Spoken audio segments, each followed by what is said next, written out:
Thank you. Yeah, got nut. Well, it all started. Well, what happened was they asked me to do a Radio 2 show as a guest, and I ended up doing it for 5 years. And I was the first black female on Radio 2.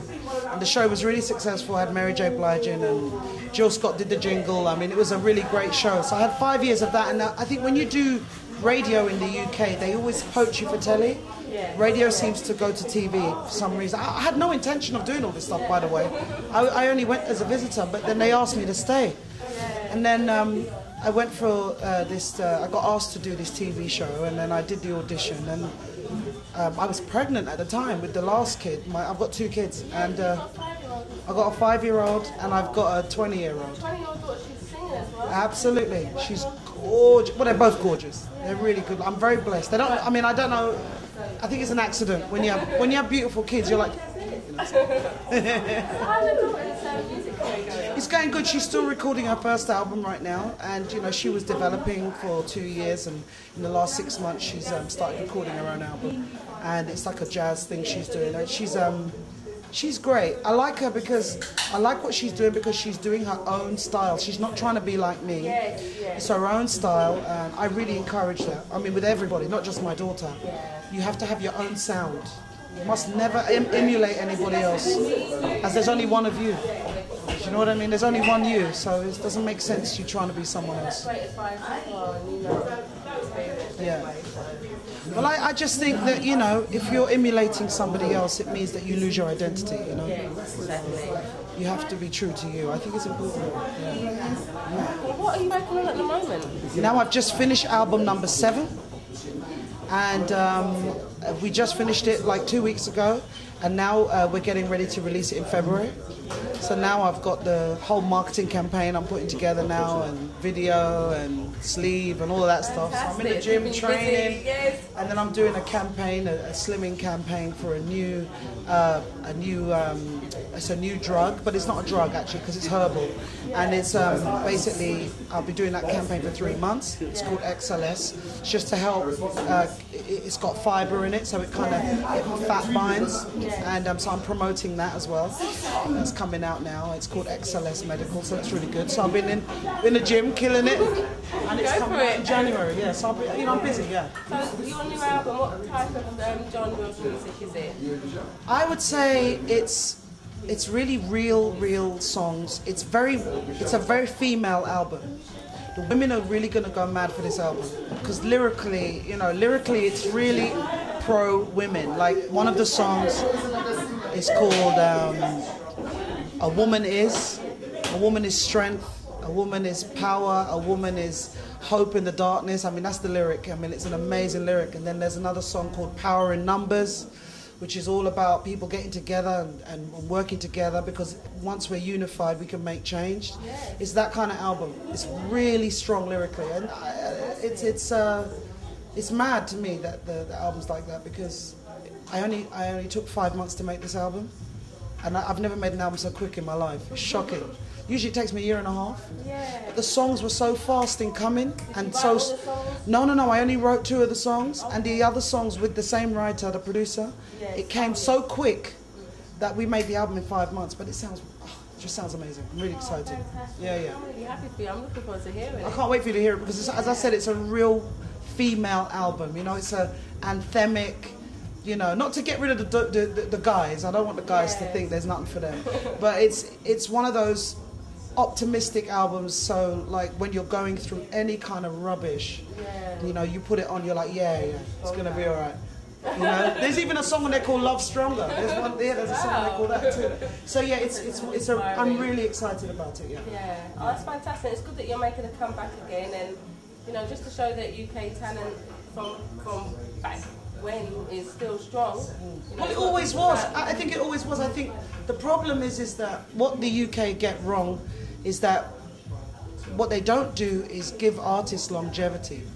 That's the problem here. It's not like America. In America, I mean, in America, they very much support you know, they're artists all the way. I mean, you're allowed to be 50 in America and still get, you know, awards and praise for doing what you do. In the UK, it's very trend and fashion based, so it's transient, you know. So what they do is they're like, okay, she's really hip this time. Okay, but now we need a new person who's 12, and she's got to take over now, and we can't make them get more. We can't make them get older because that means that we're not hip. England is obsessed with age, and that's the problem. But I think they're all starting to realize now that they're going to have to start. Well, this is what's happening in the industry now, is that they're going back to what they call heritage artists, people like me, because the reason is, well, it's cool now because they know that when you buy a Mica Paris album or someone who's been around, you know that it's going to be quality. When you buy someone new, you're not sure. So they're going back to the old stuff because they know that that's quality. The problem with reality shows, with music, is that they make the process of being an artist look like it's 2 minutes. They make it short. You get an audition, you sign your deal, got a hit record, and then you've got a year, and then they get rid of you. And it's like a pageant. It's a pageant show. They've made music a pageant show. So that, like anything else, eats itself. After a while, it will collapse. Just like Big Brother. You know, like all of them. They all collapse because they're not based on solid talent and solid good music. It can't last. It never could.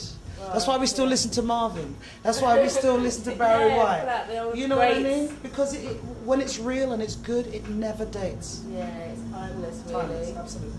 So, Mica, what up and coming gigs have you got? Anything going? Yeah, the next thing I've got now is I have to fly to Abu Dhabi next week to do the Formula 1. Then I fly to Nairobi, like I told you, for Kin. This is my charity, Kin, and it's Kibera in Need.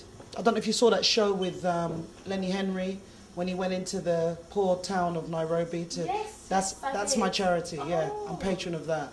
And so I go out there, meet the kids, and it's proper hardcore. I saw, I know. But we're doing really good things because we're sponsoring like 200 children to get educated, and it's a great charity. We're going in from the grassroots, you know. We're not just throwing the money at them. So I'll fly there at the end of November, spend a couple of days with them, raise awareness there, fly back to London. Then I've got a big show in Leicester Square Theatre in February after my holiday because I'm knackered. And then it all starts. Where's your holiday going to be? This year we're going to Luxor. I'm always going up. It's always Africa. Somewhere in Africa. It's always got to be with my people. Nice weather as well. It doesn't hurt. Do you know what I mean? We're not doing too bad here at the moment though. It's all right in London. We have a good summer. And it's very warm for October. Do you know what I mean? So, no, we've got to do it. And enough of us artists, you know, and people in positions in the UK that keep pushing to keep this unification of building each other up. It will change how it's been. You know, we're all still young. We can still do it. You know, it's not over. I'm an optimist. Total optimist. I just think it would be nice if we could have it like how it is in America. You know, we've got the people, you know, growing older, giving us good music forever. It can happen. It can happen, but you have to remember that the Americans have been there longer. They've been there 500 years. We've only been there for like 60. So we're still building our heritage here. You see what I mean? You're right there. So, you know, the longer we are here, each generation will build that up. And then, you know, your children and my children will be the benefactors of what we've created, and then they'll make it stronger.